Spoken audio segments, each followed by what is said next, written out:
हो रहा है वो चेक करने के लिए कहते हैं, और पेल्विक स्टेनोसिस है, प्रॉपर शेप में है या नहीं है, वो चेक करने के लिए करते हैं। ठीक है, गाइनिक में आप सर्विक्स डायलेशन, आप लोगों ने ये बोला ना सर्विक्स डायलेशन और रिफ्रेशमेंट है ना, तो अगर कोई वुमेन प्रेग्नेंट नहीं है, उसका हम भी एग्जामिनेशन कर रहे हैं, तो आप सर्विक्स डायलेशन चेक करोगे। डिफरेंट हुआ ना? हुआ ना?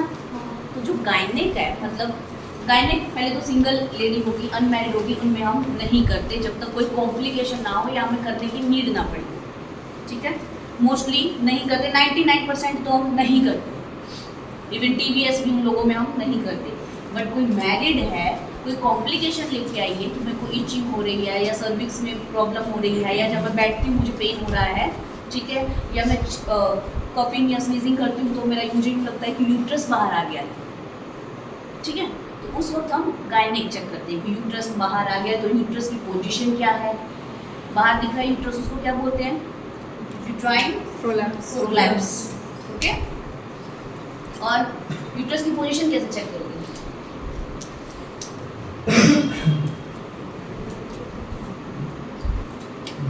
बताएंगे पोजीशन क्या है?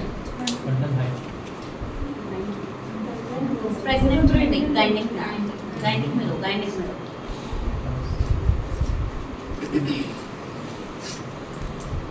पहले तो मदर को कंफर्टेबल जब भी PV एग्जामिनेशन आप करो, या जो भी फीमेल, पहले मैं गायनिक का बता रही हूँ, ठीक है, फिर मैं ऑब्स्टेट्रिक का बताऊँगी कि ऑब्स्टेट्रिक में आपको क्या क्या चेक करना है। और मैम स्कल होगा, स्कल वो भी कर लो।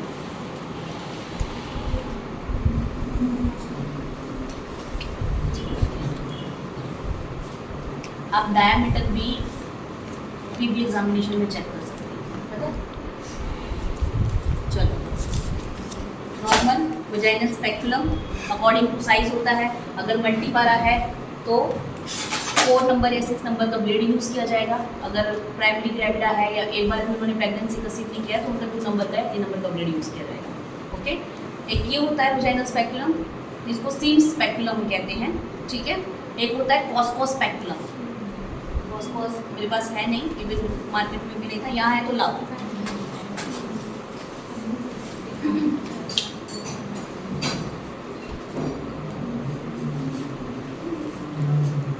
कोई एक जन हेल्प के लिए चाहिए मुझे, ओके?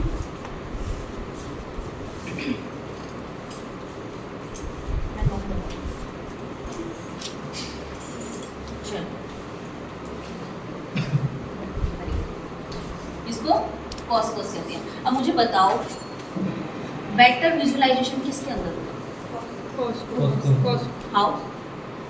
ये ओपन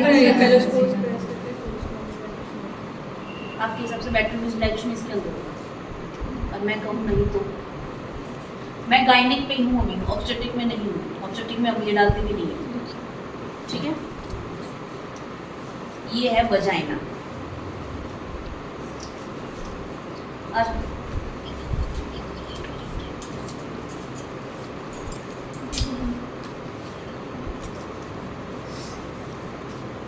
ये इंसर्ट कैसे करते हैं बताऊँ कि अभी इसमें मैं एग्जांपल दे दूँ।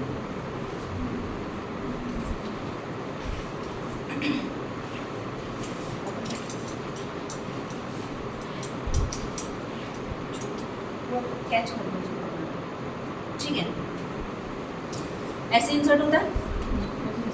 अब मुझे एंटीरियर और पोस्टीरियर वॉल चेक करनी है गायनिक के अंदर, फिलहाल हम वही चेक करते हैं, तो मैं क्या इसमें चेक कर पाऊंगी?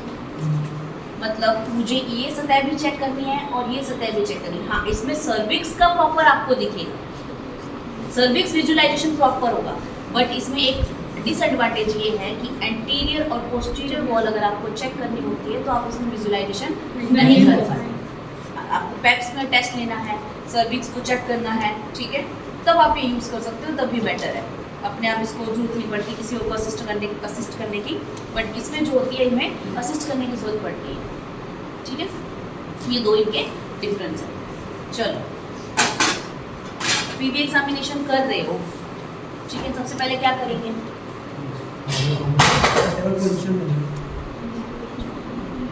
मदर को कंफर्टेबल पोजीशन, मोस्टली लिथोटोमी हम यूज़ करते हैं। ये वाला टेबल होता है, या तो पैर ऊपर होंगे या पैर आगे की तरफ होंगे।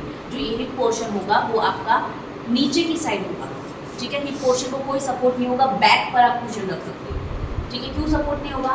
क्योंकि अगर हम चेक कर रहे हैं कोई डिस्चार्ज हो रहा है तो वो सीधा येलो बकेट में जाना चाहिए, ठीक है। नीचे येलो बकेट रखी हुई होती है, क्लियर? दोनों में ही होती है, ये गाइनिक में भी होगी और ऑब्जेक्टिव में भी होगी, ठीक है। पीवी एग्जामिनेशन के साथ साथ कुछ प्रोसीजर भी हम परफॉर्म करते हैं, जैसे पेप्समेर टेस्ट हो गया, कोपर टेल इंसर्शन हो गया, कोपर टेल रिमूवल हो गया, ठीक है। ये भी हम परफॉर्म करते हैं साथ साथ। मदर को कंफर्टेबल पोजीशन देनी है, उनको बताना है कि हम जैसे लोकल लैंग्वेज में, हमारी लैंग्वेज में नहीं, ठीक है, क्योंकि लोकल लैंग्वेज उनको ईजिली समझ आती है कि नीचे का भाग का हम जांच करेंगे, थोड़ा दर्द होगा। जब भी हम फिंगर इंसर्ट करें तो आपको गहरी सांस लेनी है और शरीर को ढीला छोड़ना है, ठीक है। अगर उन्होंने स्टक करके रखा, पकड़ के रखा, तो वजाइना के अंदर फिंगर इंसर्ट नहीं होगी। तो पहले ही जो फीमेल है उसको गाइड कर देना है कि हमें क्या करना है, जब भी मैं फिंगर इंसर्ट करूँ तो आपको गहरी सांस लेनी है। प्राइवेसी मेंटेन करके रखनी है, जितना पार्ट आपको चाहिए उतना ही आपने एक्सपोज करना है, क्लियर, ठीक है। और पीवी एग्जामिनेशन जब भी किया जाए, मैं सजेशन देती हूँ यूटीआई से बचाने के लिए हमेशा 2 पेयर ऑफ ग्लव्स आपको पहनने हैं। पहला, आप जो पेरिनियल एरिया है वो आपको क्लीन करो, ठीक है। उसके बाद फर्स्ट जो ग्लव्स हैं उनको रिमूव करो, और सेकंड से आप पीवी एग्जामिनेशन करो। अगर आप एक ही ग्लव से करते हो तो इन्फेक्शन ना होता हुआ भी मदर को या फीमेल को हो जाता है। ये सबसे सेंसिटिव पार्ट होता है, यूटीआई के चांसेस सबसे ज़्यादा यहीं पर फैलने के होते हैं, ओके। तो ये हम लोगों ने निकाला है। मोस्टली तो क्या होता है, कॉटन उठाया, यू क्लीन किया, डन, वो करना ही नहीं है। हमेशा 2 पेयर ऑफ ग्लव्स आपको पहनने हैं। पहले ग्लव से आपको क्लीन करना है, दूसरे ग्लव से आपको एग्जामिन करना है, ठीक है। इसके भी कुछ मेथड होते हैं क्लीन करने के भी, ठीक है। एक हम गॉस पीस से भी करते हैं और एक हम कॉटन से भी करते हैं। अब आ जाओ, मैं जो भी कहती हूँ पीछे जाओ और आ जाओ। प्रैक्टिकल हाथ पर बताएंगे, रोड पर सब दिखेगा।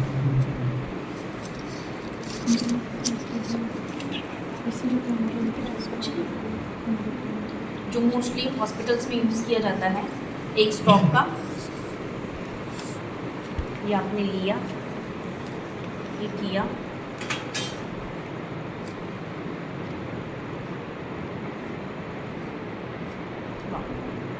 इसको डिप करते हैं, ठीक है, चारों ओर से डिप करने के बाद जिगजैग, बट सिर्फ सिम्प्लिसिस प्यूबिस पर। बट मैं कहती हूँ ये रॉन्ग प्रैक्टिस है। अगर यहाँ पर इरिटेशन हुई तो ये जो धागे हैं वो ज़्यादा इरिटेट करेंगे, ठीक है। इसलिए ये आपको अवॉइड करना है। आपको यूज़ करने हैं कॉटन बॉल। उससे पहले हम कुछ स्टेप यूज़ करते हैं असेसमेंट के। क्या कौन कौन से स्टेप होते हैं? 4। इंस्पेक्शन, पाल्पेशन, ठीक है। तो पहले हम क्या करेंगे, पूरे जेनाइटल एरिया को इंस्पेक्ट करेंगे, ठीक है।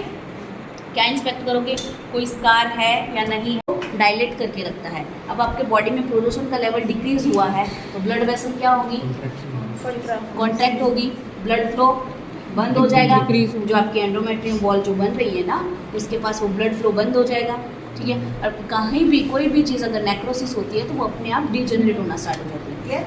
एंडोमेट्रियम वॉल के साथ वही हो रहा है।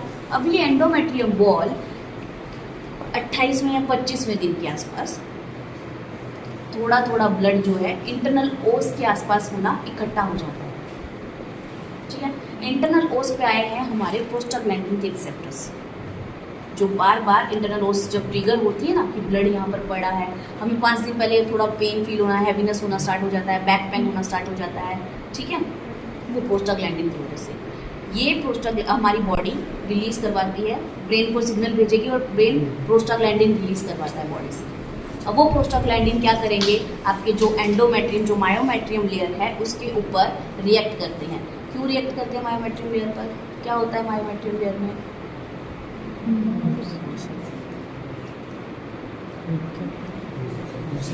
एंडोमेट्रियम लेयर पे तो करने से रहे, मसल्स लेयर पर करेंगे क्योंकि कॉन्ट्रैक्शन वही लाएगा। तो मायोमेट्रियम लेयर में ऑक्सीटोसिन के रिसेप्टर्स होते हैं, ठीक है। जब बेबी का हेड इंगेज हो जाता है ना, वो इंगेज हेड ही प्रोस्टाग्लैंडिन को रिलीज करवाने में हेल्प करवाता है, ठीक है। बच्चा जब नीचे आता है, जो पेल्विक एरिया है, यहाँ पर आकर एक टाइम पर जब स्टक हो जाता है ना, वो ही हमारी बॉडी में ऑक्सीटोसिन रिलीज करवाता है, ठीक है। ऑक्सीटोसिन के रिसेप्टर इंक्रीज होंगे, प्रोजेस्टेरोन का लेवल डिक्रीज होगा, प्रोजेस्टेरोन का लेवल डिक्रीज होगा, तो क्या होगा, कॉन्ट्रैक्शन आएंगे। और कॉन्ट्रैक्शन सबसे ज़्यादा इफेक्ट कहाँ करते हैं, कहाँ पर इफेक्ट करेंगे, पेन कहाँ पर सबसे ज़्यादा होता है, tubal pacemaker of the uterus से स्टार्ट होता है labour pain, pacemaker of the uterus tubal ostia. Menstrual cycle में भी यही आता है ना, यही पेन फील होता है ना, यहाँ पर ट्यूबल ऑस्टिया ही आया हुआ है। तो सबसे ज़्यादा कॉन्ट्रैक्शन के रिसेप्टर को कैच करेगा, जिससे आपको यहाँ पेन फील होगा, होता है, होता है ना, बैक पेन होता है, यहाँ पर पेन होता है, वो ट्यूबल ऑस्टिया के कारण ही होता है।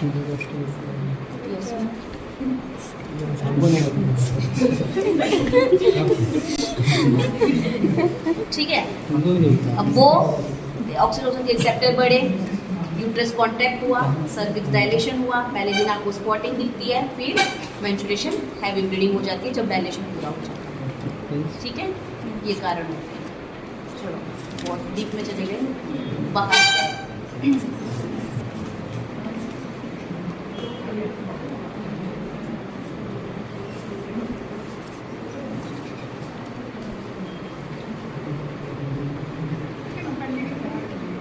कुछ प्रॉब्लम। अच्छा ठीक है, गायनेक का हो गया क्लियर। क्या चेक करते हैं, डिस्चार्ज, पोजीशन, डायमीटर, स्मेल और रेडनेस, ठीक है। चलो इतना समझ आ गया। दूसरा हम चेक कर देंगे गायनेक में। गायनेक में हम एक चेक करते हैं सर्विक डायलेशन एंड इफेसमेंट, ठीक है, वो चेक किया। उसके बाद हम चेक करते हैं एक तो मोल्डिंग। मोल्डिंग क्या होती है, ये आपका उसमें भी पीडियाट्रिक में भी आ चुका है। मोल्डिंग क्या होती है, मोल्डिंग हो गया, फिर अपना स्टेशन हो गया, ये दो चीज़ें हम इसमें चेक करते हैं। Zero station tuberosity spine. पकड़ो ना रे यार, बेचारे वैसे ही कंफ्यूज हो गए। ये वाला स्टेशन, हाँ जीरो स्टेशन है, अगर उसके ऊपर है तो प्लस। अरे पकड़ो ना, पेन को तो रखो हड्डी। ये zero station. Very good, very good. आगे प्लस माइनस आगे कहाँ होगा, ऊपर नीचे, ऊपर ये माइनस यहाँ से होता नीचे प्लस होता। अरे हाँ नीचे प्लस होता है, ऊपर माइनस। ये इसमें कैसे चेक करोगे, वो विजिबल होना है तो प्लस। कहाँ से Visible कहाँ से विजिबल होगा अभी? बीबी करोगे तब ना पता चलेगा, इससे स्पाइन टच करके ना फाइंड आउट करोगे। हाँ? बीबी क्यों करना है, फिर वो विजिबल हो रहा है तो बीबी करना ही क्यों है? अगर हेड आपको विजिबल हो रहा है तब अगर आप बीबी करने जाओगे तो बच्चे का सिर जाएगा। दिमाग तो लगाओ। ये कहाँ पहुंच गए, ये भी वही थोड़ी देर पहले है ना, ठीक है। मैंने जैसे बोला कि ये सर्विक्स है, सर्विक्स से आपको हाथ बाहर निकालना है और आपको ये चीज़ें चेक करनी है। यहाँ पर अगर आपको हेड नीचे की तरफ ऐसे बैग फॉर्मेशन दिखेगा, अगर दिख रहा है तो +2 +1 प्लस में आएगा। अगर इससे ऊपर आपको दिख रहा है तो माइनस है, ठीक है। एक ये चेक करते हैं, दूसरा हम चेक करते हैं क्या, मोल्डिंग, ओवरलैप ऑफ द, ये सूचर जो होते हैं ना, ये फिटल स्कल का ओवरलैप हो जाता है, वो हम चेक करते हैं, ठीक है। कैसे चेक करते हैं अभी पता है, ठीक है। अगर ये सेपरेट है, ये जैसे अब इसमें दिख रहा है वैसे सेपरेट है तो 2, थोड़े और क्लोज हैं तो 1, एक दूसरे से सटे हुए हैं, सॉरी एक दूसरे से सटे हुए हैं तो 1, और ओवरलैप है तो 0।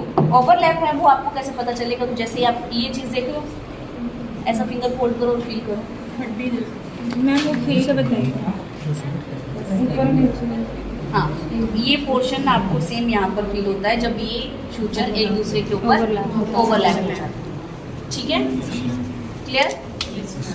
ये फ्यूचर अगर सेपरेट होंगे तो 2, एक दूसरे से सटे होंगे तो 1, और एक दूसरे के ऊपर होंगे तो 0। क्लियर? ठीक है, सेम ये 3 डायमीटर चेक कर लिया, ये चेक कर लिया, स्टेशन चेक कर लिया। उसके बाद हम हाथ जैसे बाहर निकालेंगे तो क्या चेक करेंगे, एमनियोटिक फ्लूइड ब्रेक डाउन हुआ है या नहीं। Okay, clear? यहाँ पर आपको गायनिक और ओबीजी। कोई डाउट है?